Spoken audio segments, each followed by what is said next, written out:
Good morning students हम development chapter के regarding discuss कर रहे थे कि डेवलपमेंट क्या होता है, इसके अलावा इसके फीचर्स। और लास्ट टॉपिक में हमने डिस्कस किया था market society model of development, कि डेवलपमेंट का एक मॉडल था मार्केट सोसाइटी।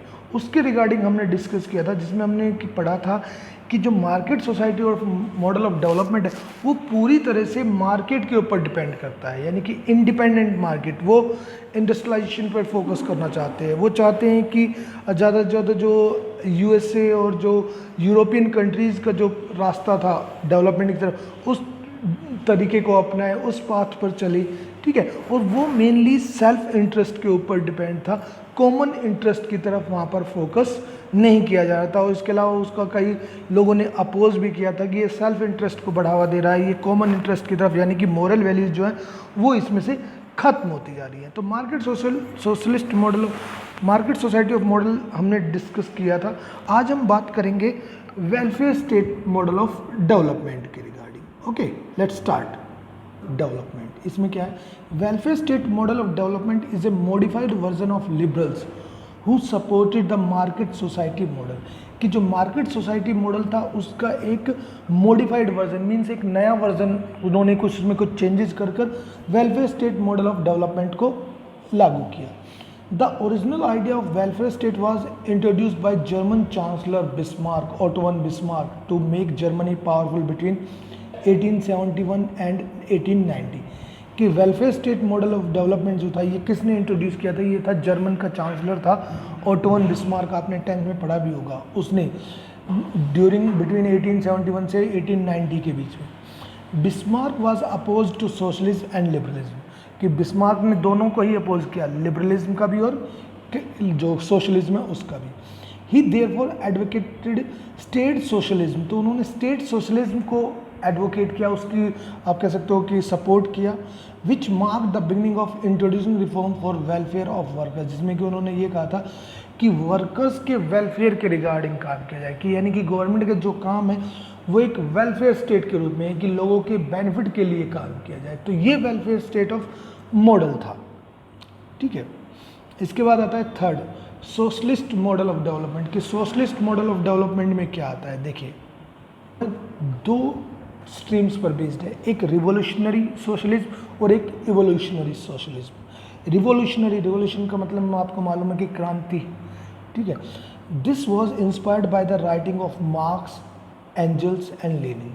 कि रिवोल्यूशनरी मेथड जो है, ये जो सोशलिज्म है, ये कार्ल मार्क्स, एंजल्स और लेनिन इनकी से इंस्पायर्ड था, इनकी राइटिंग से इंस्पायर्ड था। This school believes in a class struggle between rich and poor class represented by capitalist and the proletariat.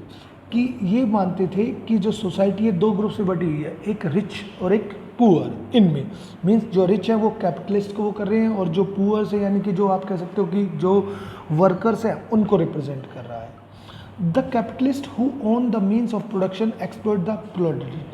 कि जो कैपिटलिस्ट लोग थे उन्होंने जो भी प्रोडक्शन मीन्स ऑफ प्रोडक्शन थे उन पर अपना कंट्रोल कर लिया, और जो वर्कर्स थे उनको एक्सप्लॉइट करना शुरू किया।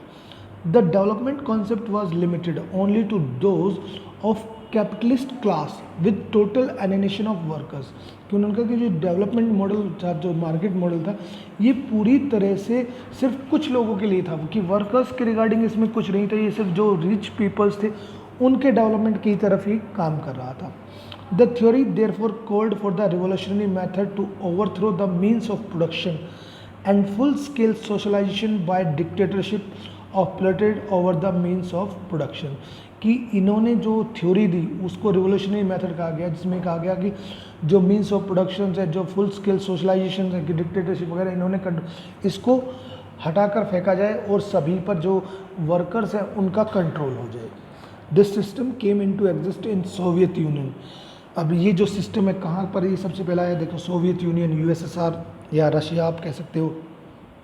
इसके अलावा Hungary, Poland, Czechoslovakia, Bulgaria, Romania, east Germany, China, Vietnam, north Korea, Cuba after the second world war. कि इन स्टेट्स ने, ये कंट्रीज जो थे, इन्होंने ये रिवोल्यूशनरी सोशलिज्म आया था, कि इन कंट्रीज़ में रिवोल्यूशंस हुई थी। इनमें से अधिकतर तो जो पार्ट्स हैं वो यूएसएसआर के पार्ट्स हैं, ठीक है। और मीन जिनमें कम्युनिज्म है ना, कम्युनिस्ट पार्टी का रूल है, उनमें ये चीज़ें हैं, ठीक है। Socialist system was remarkable for promoting interest of workers, कि रिवॉल्यूशनरी जो सोशलिस्ट सिस्टम है ये वर्कर्स के इंटरेस्ट के लिए काम करता है। Provision of socio economic interest की सोशल और इकोनॉमिक इंटरेस्ट के रिगार्डिंग, प्रोवाइडिंग यूनिवर्सल एम्प्लॉयमेंट, सभी को एम्प्लॉयमेंट देता है, education, health tour, means in सभी चीज़ों पर, यानी कि जो आप कह सकते हो वर्कर्स जो लोग थे उनके सभी तरह के डेवलपमेंट पर काम करता है। These countries do not provide for the civil liberties and political liberties of citizens, पर ये चीज़ यानी कि जहाँ पर कम्युनिज्म को अपनाया गया वहाँ पर लोगों को सिविल या पॉलिटिकल लिबर्टीज़ नहीं दी जाती, यानी कि लोगों को वोटिंग का अधिकार या इक्वलिटी बिफोर लॉ ये वहाँ पर प्रोवाइड नहीं है। बाकी बेसिक चीज़ें वहाँ पर प्रोवाइड की जाती है, लेकिन पॉलिटिकल राइट्स उनको प्रोवाइड नहीं किए गए हैं। सेकेंड है इवोल्यूशनरी और डेमोक्रेटिक सोशलिज्म। डेमोक्रेटिक सोशलिज्म देखिए, इवोल्यूशनरी और democratic socialism aims to seek the objective of socialism through democratic methods, कि वो कहते हैं कि सोशलिज्म का जो मेन ऑब्जेक्टिव है वो लोगों को डेमोक्रेटिक मेथड्स के थ्रू, यानी कि जैसे वहाँ पर था ना कि उनको पॉलिटिकल लिबर्टीज़ नहीं दी गई थी तो वो यहाँ पर प्रोवाइड की जाए। It gives prominence of to civil liberties and political rights to citizen, कि लोगों को सिविल लिबर्टीज़ और पॉलिटिकल राइट्स देने की तरफ सपोर्ट करते हैं। The state work for providing socio economic security of people, लोगों को social economic security. The society is based on mass support through elections, और ये कहते हैं कि इलेक्शंस वहाँ पर होने चाहिए, लोगों को वोटिंग का अधिकार दिया जाए। In spirit, the democratic socialist model resemble and intermingles with the welfare state model। तो यहाँ पर ये दोनों चीज़ें कि डेमोक्रेटिक सोशलिस्ट मॉडल जो है वो वेलफेयर स्टेट मॉडल के साथ मिंगल करता है, यानी कि दोनों को मिलाकर वहाँ पर चलाया जाए। India and a number of other countries have emulated this model, और इंडिया और इसके अलावा काफ़ी कंट्रीज हैं जिन्होंने कि ये मॉडल यहाँ पर अडॉप्ट किया हुआ है।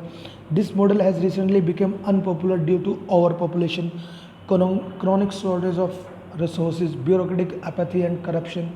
लेकिन अब ये मॉडल जो है थोड़ा सा अनपॉपुलर हो गया, क्यों? क्योंकि एक तो ओवर पॉपुलेशन बहुत ज़्यादा बढ़ती जा रही है, रिसोर्स की कमी है, इसके अलावा जो हमारे ब्यूरोक्रेटिक्स हैं वो काफ़ी ज़्यादा आप कह सकते हो कि अनरिस्पॉन्सिव हो गए हैं, इररिस्पॉन्सिबल आप कह सकते हो, इसके अलावा आप कह सकते हो कि करप्टेड हो चुके हैं।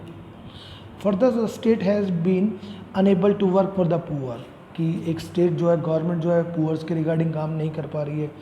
The emphasis has therefore shifted to liberalisation, और अब मेनली क्या हो चुका है कि अब जो वेलफेयर स्टेट था वो एक लिबरलाइजेशन की तरफ बढ़ चुका है, प्राइवेटाइजेशन की तरफ बढ़ चुका है, ग्लोबलाइजेशन की तरफ मूव कर चुका है।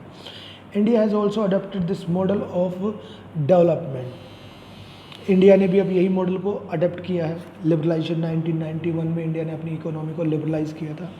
However while adopting this it is to be remembered that these countries have to maintain their heritage, intellectual traditions and human value system, कि इन्होंने कोई भी सिस्टम अपनाया हो जो सोशलिस्ट वो मार्केट मॉडल है, लेकिन इन कंट्रीज़ को जो अपनी हेरिटेज है, इंटेलेक्चुअल ट्रेडिशंस है या ह्यूमन वैल्यू सिस्टम है, इसको भी ध्यान रखना होगा, ठीक है।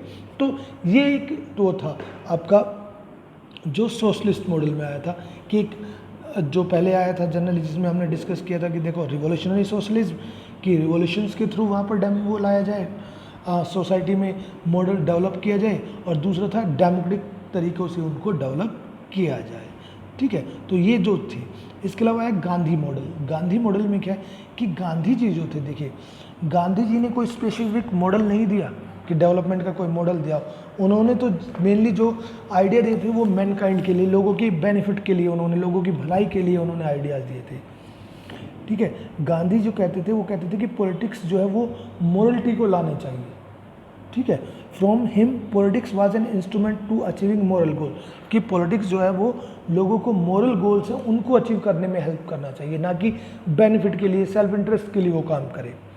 Gandhi ji never wanted to imitate the domains of western civilisation, कि गांधी जी ने कभी भी नहीं कहा कि जो वेस्टर्न कंट्रीज उनकी पॉलिसीज़ को, उनके रास्ते पे हमें चलना चाहिए, उनको इमिटेट करना चाहिए।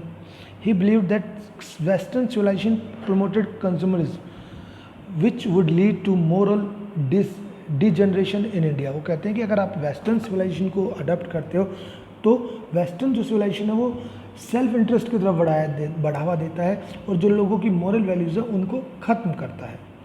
Moral regeneration demanded self control, और मॉरलिटी अगर आपको लानी है तो सेल्फ कंट्रोल होना चाहिए, और remuneration and this could be attained by fulfil of material needs. और इसको कैसे हम, ये नहीं है कि हम इसको ऐसे अडेप्ट कर सकें कि अपनी मटेरियल जो भी हमारी नीड्स है उनको पूरा कर लिया तो हमें अंदर मॉरलिटी आ जाएगी, नहीं, इसके लिए आपको अपने ऊपर कंट्रोल रखना होगा।